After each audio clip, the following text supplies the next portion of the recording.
Hello and welcome to Asia Calling, your window on Asia. In today's program, we're focusing on arts and culture. We meet the creators of a shadow puppet version of Star Wars. Also, the stars of an Indonesian documentary that won Best Film at the Busan Film Festival. And foreign domestic workers in Hong Kong become professional photographers. Welcome to the program. I'm Rebecca Henschke.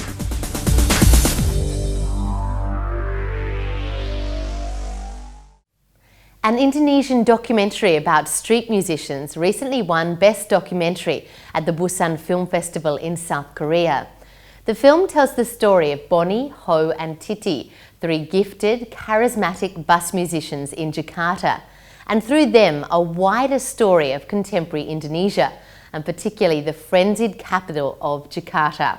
I spoke with the director and the three stars of the film at the launching of the documentary in Ubud, Bali.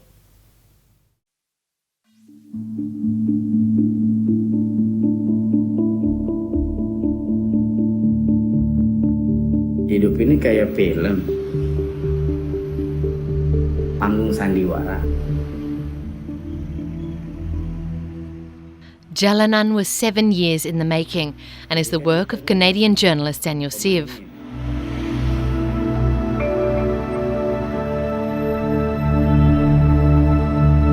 Tujuan gue itu berkarya, karya yang real, di depan manusia, di atas bis. Satu hari udah berapa bis itu, berapa manusia yang gue hadepin, dan lagu gue mereka dengar.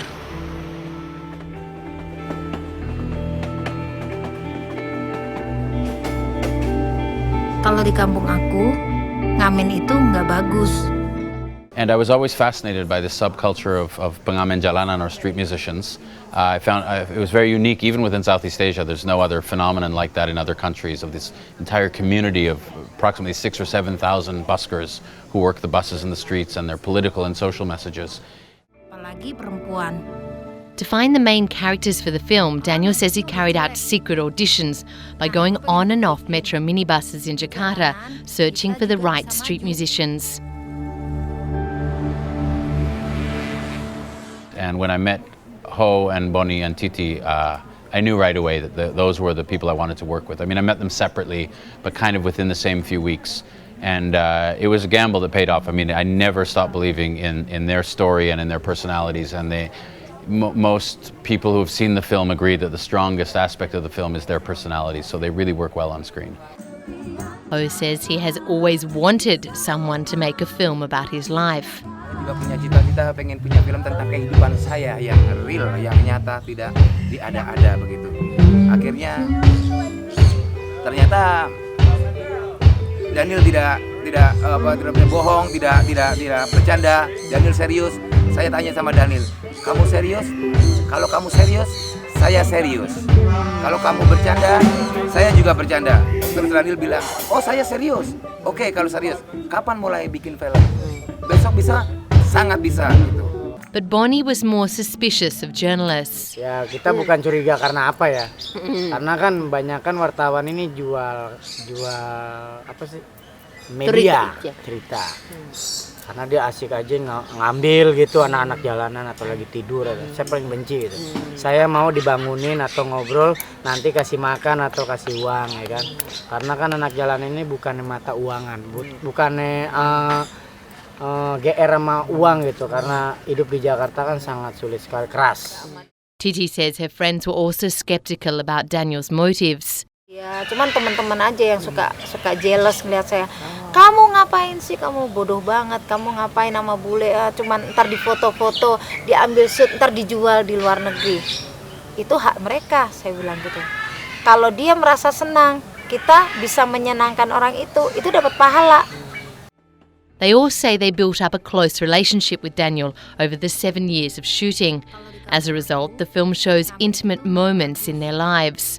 Ho being arrested and put in jail, Bonnie's home under a bridge is destroyed by a flood, and the film shows the breakdown of Titi's relationship with her husband. Ini ntar kalau dilihat saudara aku, dilihat sama keluarga aku yang nggak suka sama aku, gitu. Cuman saya kembali lagi, biarin memang hidup aku begitu, ya sudahlah.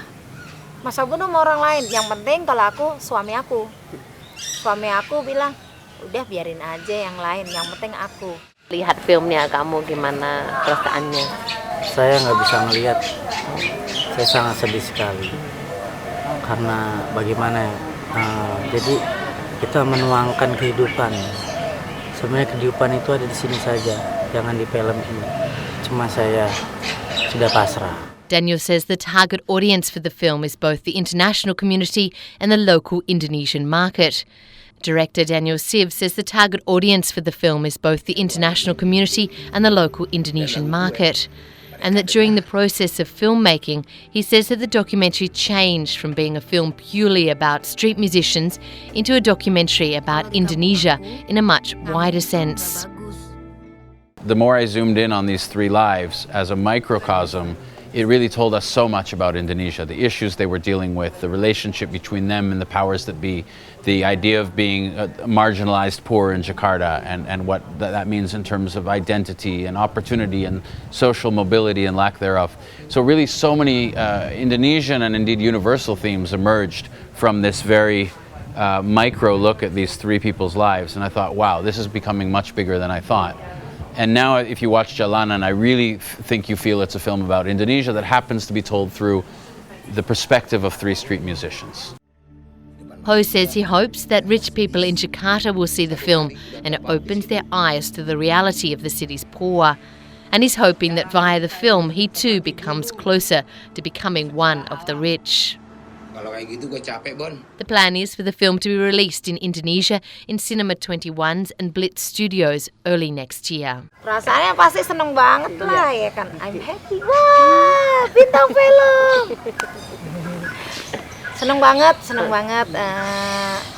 Nih kita udah bintang film ya, udah jadi bintang film ya. Saya juga nggak tahu. Seneng banget dan bersyukur banget.